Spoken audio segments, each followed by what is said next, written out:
زکوٰۃ کیا ہے؟ مظاہر نیکی میں سب سے پہلا مظہر آیا تھا مال خرچ کر سکنا، خیرات، صدقات، لوگوں کی ضرورتیں پوری کرنا اپنے مال سے، ہمدردی میں اپنا مال خرچ کرنا ہے۔ اس مال خرچ کرنے کے لیے ایک اور ستون کھڑا کر دیا گیا اور وہ زکوٰۃ ہے۔ کم سے کم اتنا تو دینا ہی ہوگا۔ گویا کہ آپ کو معلوم ہے کہ کسی بوتل کا کورک اگر بند ہی رہے وہ تو بند رہے گا، اس میں سے کچھ بھی نہیں نکلے گا، ایک قطرہ بھی نہیں ٹپکے گا۔ ایک دفعہ کھل جائے تو امید ہے کہ کچھ اور بھی نکل آئے گا۔ تو زکوٰۃ، بخیل سے بخیل انسان بھی اگر مسلمان ہے اور اگر اس کو اللہ تعالیٰ کے حکم کا لحاظ ہے، پاس ہے، زکوٰۃ تو دے گا، چاہے اس کے علاوہ چیریٹی نہ ہو، چاہے اس کے علاوہ جو ہے کوئی خیرات نہ ہو، لیکن یہ زکوٰۃ تو دے گا۔ لیکن یہ زکوٰۃ جو ہے در حقیقت یہ بنیاد بن جاتی ہے کہ پھر دل میں سے مال کی محبت اس زکوٰۃ کی وجہ سے کم ہوتی ہے۔ زکوٰۃ کے معنی یہ ہے پاک کرنے والی شے، تزکیہ ہے، یہ در حقیقت نفس کو پاک کرنے والی شے، طہارت نفس، قلب کے اندر سے مال کی محبت کو ختم کرنے والی شے۔ تو یہ دو ستون ہیں ہمارے دین کی۔ حضور کی ایک حدیث میں حضرت معاذ بن جبل رضی اللہ تعالیٰ عنہ سے مروی ہے، تو حضور نے، ویسے تو بہت طویل روایت ہے، وہ میں اس وقت ساری روایت بیان نہیں کر سکتا، حضور نے پوچھا حضرت، اس لیے کہ اس وقت خاص حالات ایسے ہو گئے تھے کہ حضور کی طبیعت میں بڑی بشاشت تھی حضرت معاذ بن جبل کے لیے رضی اللہ تعالیٰ عنہ۔ ایک سوال تو انہوں نے حضور سے کیا تھا، حضور نے اس کا جواب دے دیا۔ پھر حضور نے مزید دریائے سخاوت جوش میں آیا، حضور نے فرمایا وَإِن شِئْتَ حَدَّثْتُكَ يَا مُعَاذ بِرَأْسِ هَذَا الْأَمْرِ وَقَوَامِهِ وَضَرْبَةُ السَّنَامِ مِنْهُ۔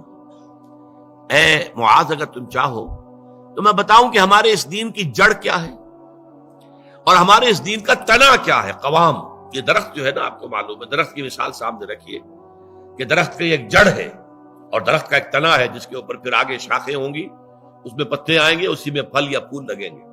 وہ قوام ہے، کھڑا رکھنے والی شے۔ یہ جو تنا ہے یہ کھڑا رکھا ہوا اس کو درخت نے، پوس نے۔ اور پھر یہ کہ اس کی چوٹی کیا ہے، میں تمہیں بتاؤں؟ تو انہوں نے کہا بے ابی و امی انت یا رسول اللہ قل لی، میرے ماں باپ آپ پر قربان ہو اے نبی صلی اللہ علیہ وسلم، ضرور بتائیے مجھے۔ تو فرمایا ان رأس هذا الامر، دیکھو ہمارے اس دین کی جڑ کیا ہے؟ شہادت اللہ الہ الا اللہ وان محمد رسول اللہ، یہ ہے جڑ۔ اور ہمارے اس دین کے معاملے کا جو تنا ہے، قوام ہے، وہ کیا ہے؟ اقام الصلاۃ و ایتاء الزکاۃ، نماز کا قائم رکھنا اور زکوٰۃ کی ادائیگی۔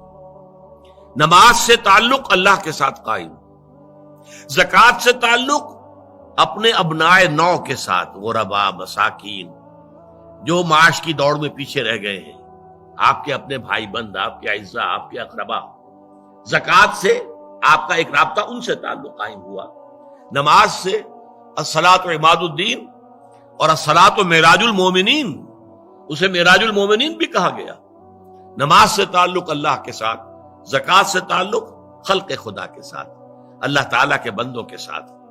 اور یہاں زکوٰۃ کا جو لفظ آ گیا تو نوٹ کیجئے، پہلے جو فرمایا تھا وَآتَ الْمَالَ عَلَىٰ حُبِّهِ ذَوِي الْقُرْبَىٰ وَالْيَتَامَىٰ وَالْمَسَاكِينَ وَابْنَ السَّبِيلِ وَالسَّائِلِينَ وَفِي الرِّقَابِ، اور یہاں فرمایا وَآتَ الزَّكَاةَ، اس کا مطلب یہ دو علیحدہ چیزیں ہیں۔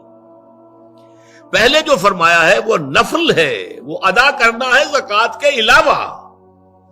اس لیے ایک حدیث میں بھی آتا ہے، حضور نے فرمایا صلی اللہ علیہ وسلم ان فی المال لحقا سوى الزکاۃ، دیکھو مسلمانوں، یہ نہ سمجھ بیٹھنا کہ تم نے اپنے مال میں سے زکوٰۃ نکال دی تو بس اللہ کا حق پورا نکل گیا، نہیں نہیں، ان فی المال لحقا سوى الزکاۃ، تمہارے اموال میں اللہ کا حق ہے زکوٰۃ کے علاوہ بھی۔ اور پھر آپ نے وہ آیت پڑھی وَآتَ الْمَالَ عَلَىٰ حُبِّهِ ذَوِي الْقُرْبَىٰ وَالْيَتَامَىٰ وَالْمَسَاكِينَ وَابْنَ السَّبِيلِ وَالسَّائِلِينَ وَفِي الرِّقَابِ وَأَقَامَ الصَّلَاةَ وَآتَى الزَّكَاةَ، اس نے جو ہے مال دیا اس کی محبت کے علی رغم، قرابت داروں کو، یتیموں کو، مسکینوں کو اور مسافروں کو، مانگنے والوں کو، اور گردنوں کے چھڑانے میں، اور قائم کی نماز اور ادا کی زکوٰۃ۔ تو زکوٰۃ ایک فرض شے ہے اور وہ جو پہلے بیان ہوا ہے وہ نفل ہے، وہ اضافی ہے، وہ زکوٰۃ کے علاوہ ہے، وہ زکوٰۃ کا حصہ نہیں ہے، بلکہ در حقیقت اس جذبے کو سسٹین کرنے کے لیے زکوٰۃ کی حیثیت ایک ستون کی ہے، جیسے ایمان کو تازہ رکھنے کے لیے نماز کی حیثیت ایک ستون کی ہے، صلاۃ و عماد الدین، اسی طریقے سے انفاق اللہ کی راہ میں مال خرچ کر سکنے کی صلاحیت جو ہے اس کو برقرار رکھنے کے لیے زکوٰۃ کی عبادت فرض کی گئی۔